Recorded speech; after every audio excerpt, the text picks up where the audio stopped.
Voltamos então, pessoal, com o segundo bloco deste nosso Espaço Heráclito de hoje, que discute a questão Fyodor Dostoiévski, um talento cruel? Eu relembro a vocês que a discussão de hoje se dá a partir do ensaio Um Talento Cruel, escrito pelo crítico radical russo Nikolai Mikhailovsky, publicado em 1882, um ano após a morte de Dostoiévski. Muito bem.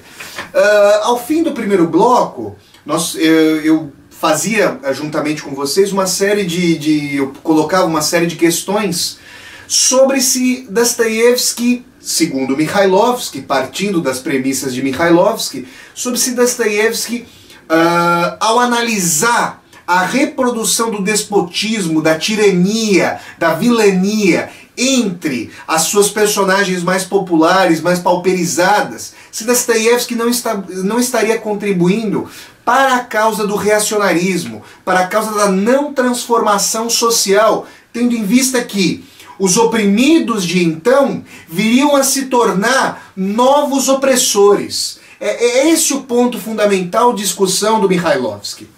O fato de que a lente psicopatológica ou ou na expressão que eu prefiro, a lente sociopatológica de ampliação das mazelas humanas por intermédio do talento cruel de Dostoiévski teria um papel sociopolítico naquele instante fundamentalmente reacionário, fundamentalmente conservador, segundo esse crítico radical russo. E aí, para começar a me contrapor a essa concepção do Mikhailovsky, eu gostaria de sublinhar aqui com vocês, de trazer aqui para vocês, uma discussão que eu fiz ontem com a minha orientadora, a professora Susan McReynolds, aqui da Northwestern University, que fica, na verdade não fica aqui em Chicago, fica ao norte de Chicago, em Evanston, uma cidade aqui próxima, mais ou menos 1 hora de onde eu moro aqui em Chicago. Nós estávamos discutindo ontem a questão do mal radical. Nós discutimos a questão do mal radical no Kant, filósofo alemão Immanuel Kant, e surgiu uma questão que me parece interessante para nós colocarmos em pauta, ou em xeque, na verdade, essa tese de que Dostoiévski seria um talento cruel e sua contribuição literária, seu refinamento psicológico estaria a serviço do reacionarismo. Vejam vocês, orbitemos rapidamente ao redor dessa questão do mal radical para que nós possamos entender até onde Dostoiévski pôde levar a compreensão do que é humano e a tentativa e o que ele pôde trazer como contribuição em termos do que seria uma cicatrização do espírito em relação à história. Vejam vocês que quando eu estudava Direito, eu fiz 1 ano de Direito aí na Faculdade de Direito da USP, no Largo São Francisco, larguei o curso no primeiro ano, não gostei do curso, essa é uma discussão que ficará para um outro Espaço Heráclito, se é que caberá aqui discuti-la, não gostei do curso, mas eu me lembro de uma discussão nas aulas de Filosofia do Direito, essa sim me pareceu bastante interessante.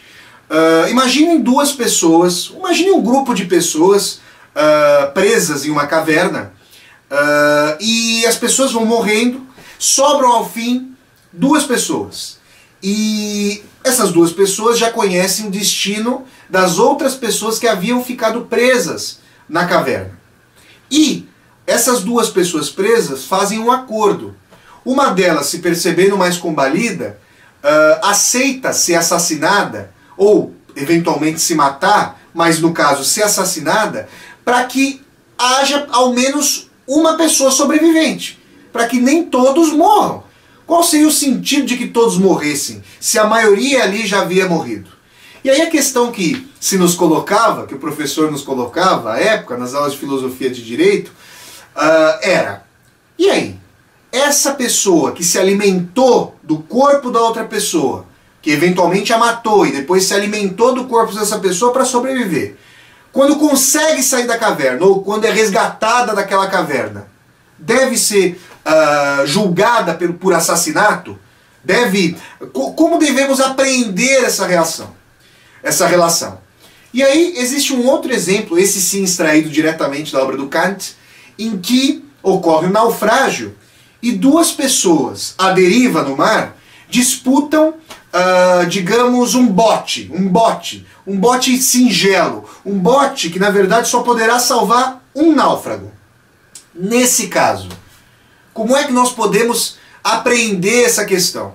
Será que se eu eventualmente assassinar a outra pessoa com vistas à minha sobrevivência, eu devo ser julgado moralmente no sentido de kantiano de que a minha ação, quando tem um sentido moralmente bom, quando visa a consecução da bondade, do que é bom, deve ser uma ação de tal maneira que, ao agir, todos os demais possam mimetizar, possam copiar a minha ação, de tal maneira que a minha ação seja passível de universalização. Se não o for, se eu estiver agindo com base na instrumentalização dos demais, devo assumir os riscos de que os demais também possam fazê-lo, de que os demais também venham a universalizar as suas ações com base nos seus interesses particulares. E aí, os telespectadores do Espaço Heráclito bem podem deduzir que a malha de convivência social se esgarçaria por completo,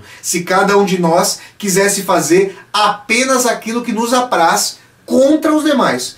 Vale dizer que o capitalismo incita justamente esse tipo de ação, mas já falaremos sobre isso, já falaremos sobre isso.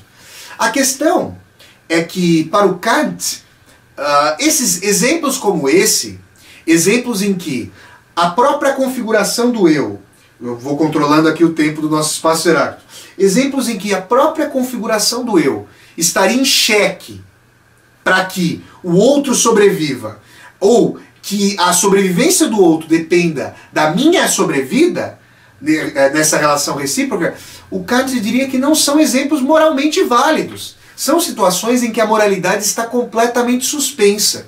E eu me lembro de estudos de direito penal, por exemplo, em que havia exemplos interessantes de alpinistas escalando coletivamente uma montanha e atados uns aos outros por uma corda. Os telespectadores já devem ter visto imagens nesse sentido.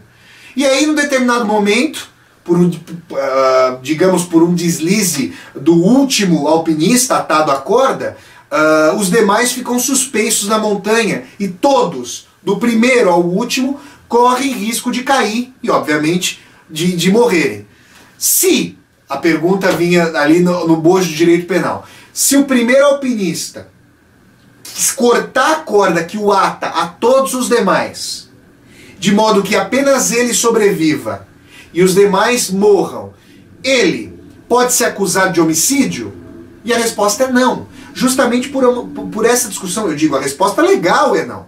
Ele não vai ser acusado, não vai ser levado a julgamento e acusado de homicídio por isso, dado que se estudem as circunstâncias e se constate que, de fato, era uma situação em que a própria vida dele, o princípio de sobrevivência, o princípio de defesa de si mesmo, foi posto numa situação limite tal que a minha sobrevida depende da morte dos demais. É esse sentido que o Kant chamaria de situação moralmente nula, impossível de se aplicar o princípio do imperativo categórico ético.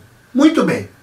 Isso posto, vocês vão se perguntar e me perguntar, mas qual a relação que o Flávio está estabelecendo entre a crítica de Mikhailovsky a Dostoiévski como sendo um talento cruel e esses exemplos da moralidade, da invalidação da moralidade em diálogo com Immanuel Kant? Os exemplos são o seguinte: quando um Dostoiévski apreende, por exemplo, em Um Homem do Subsolo, mas agora falemos de um Raskolnikov, protagonista de Crime e Castigo.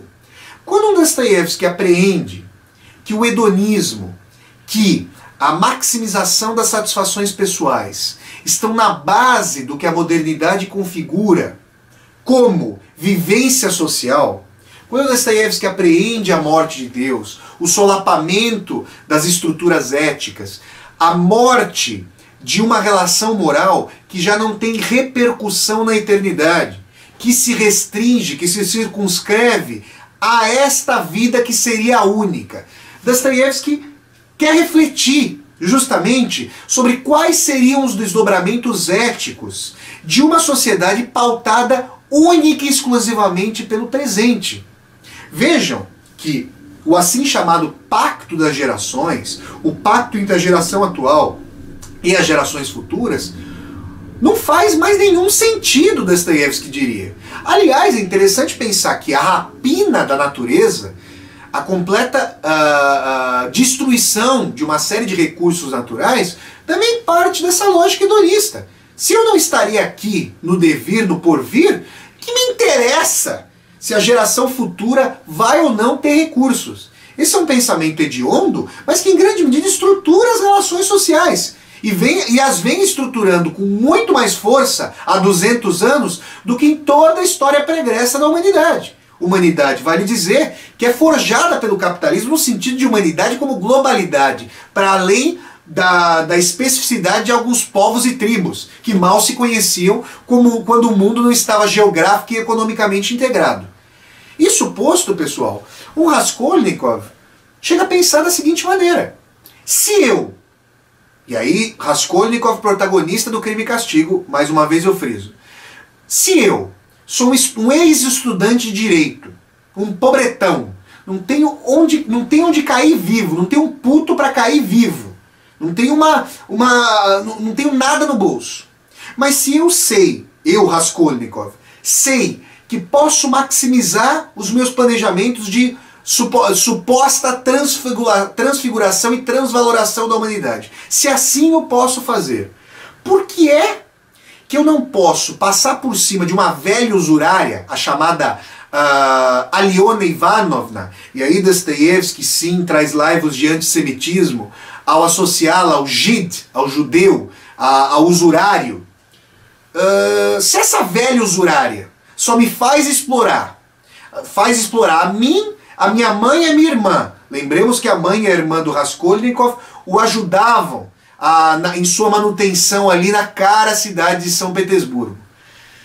Se essa velha só me faz explorar, por que é que eu não a posso assassinar, de tal maneira que eu me aproprie de suas posses e faça com que a minha vida tenha um fator positivo de consecução após a morte da velha, de tal maneira que um mal absoluto, um assassinato, possa gerar a frutificação de uma série de planos, a consecução dos meus planos com vistas à reforma da humanidade.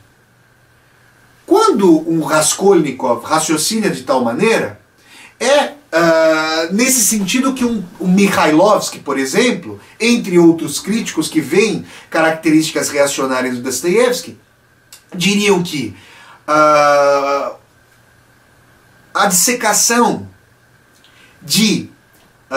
das características utilitárias de um Raskolnikov mostrariam em um representante da inteligência revolucionária, e obviamente um tipo que configura um movimento social, fatores de conservação. Na verdade, eu diria fatores de maximização, não de uma sociedade pautada pela noção coletiva, pela noção de solidariedade, mas sim de uma sociedade pautada pelo individualismo radical, pelo relativismo de todos e quaisquer valores.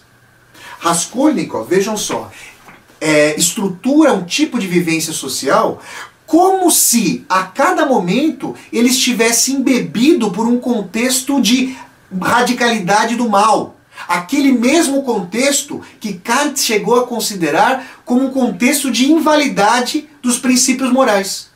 É nesse sentido que a escatologia dostoiévskiana tende a pensar sobre a história em devir, e não apenas sobre o contexto imediato em que as ideias pululam, em que as ideias estão sendo disputadas para a transformação da sociedade.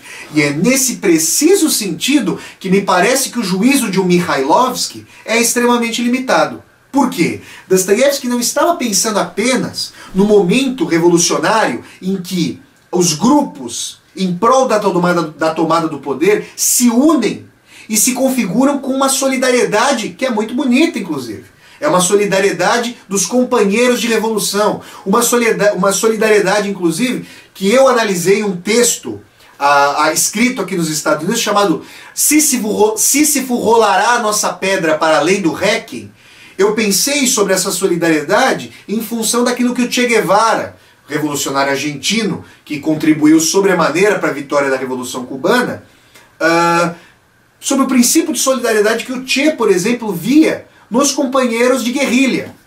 Quando essa solidariedade pode se manter, na verdade, enquanto ela pode se manter, Dostoiévski veria um fator primordial de aglutinação social. A questão é que essa solidariedade tende a se arrefecer na continuidade do poder. E as práticas consuetudinárias de exploração, de distinção, de vilania do homem contra o homem, do homem contra a mulher, sobretudo, do homem contra os idosos, contra as crianças, e do homem contra si mesmo e contra os demais, isso tende a se reproduzir, tende a permanecer, se não houver práticas efetivamente estruturadas para a configuração de uma nova sociedade para além dessas aporias éticas da modernidade, sobre as quais o Dostoiévski tanto discorre.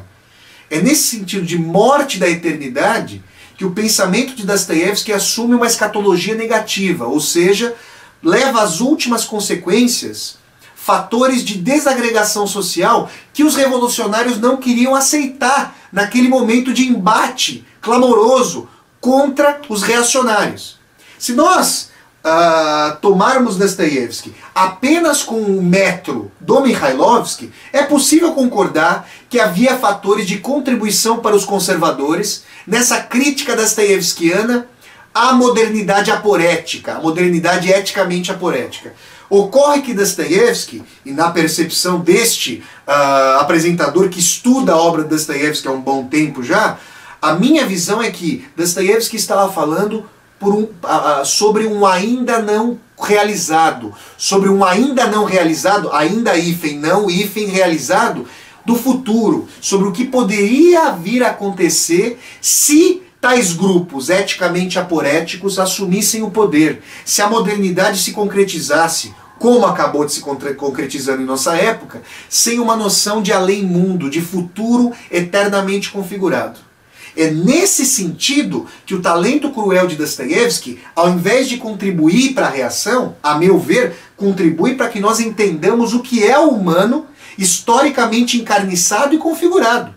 Se nós não lidarmos com esse subsolo do homem, com as memórias do nosso subsolo, o que será que acontecerá com novas experiências revolucionárias? Será que elas reproduzirão o Gulag, os campos de concentração soviéticos e chineses? Será que elas reproduzirão o Paredon? É claro que nós podemos fazer discussões sobre isso em vários sentidos, mas a discussão que o Dostoiévski traz está para além, a meu ver, dos princípios que embasam um talento cruel de Mikhailovsky. Dostoiévski quer observar profundamente quais são as decorrências últimas, que hoje se transformam em decorrências cotidianas em grande medida, do poder da lógica utilitária, do hedonismo levado às últimas consequências. E quando hoje nós sabemos que há empresas mundiais que têm poder, que têm PIBs maiores, que têm rendas maiores do que o PIB de vários países, nós imaginamos que os interesses dessas empresas contra toda uma população, empresas petrolíferas, por exemplo, que podem poluir o oceano e acabar com a vida marinha, em grande medida, que o interesse dessas empresas são o interesse de Raskolnikov levado às últimas consequências. Então, quando nós vemos nesse sentido, o talento cruel de Dostoiévski deixa de ser conservador naquele contexto candente do século XIX e passa a ser uma ferramenta fundamental para a compreensão e, vejam, para a crítica da sociedade, para a crítica do real, tal como ele está sendo reproduzido. Eu aqui, vou chegando ao fim, infelizmente, desse nosso espaço horário que poderia ser desdobrado ad eterno, na verdade, com essa discussão. Fico com essa discussão aqui, termino a discussão de hoje sobre Fyodor Dostoiévski, um talento cruel, e convido sempre os telespectadores do Espaço Heráclito para continuarem a assistir a trajetória do nosso programa. Daqui a 2 semanas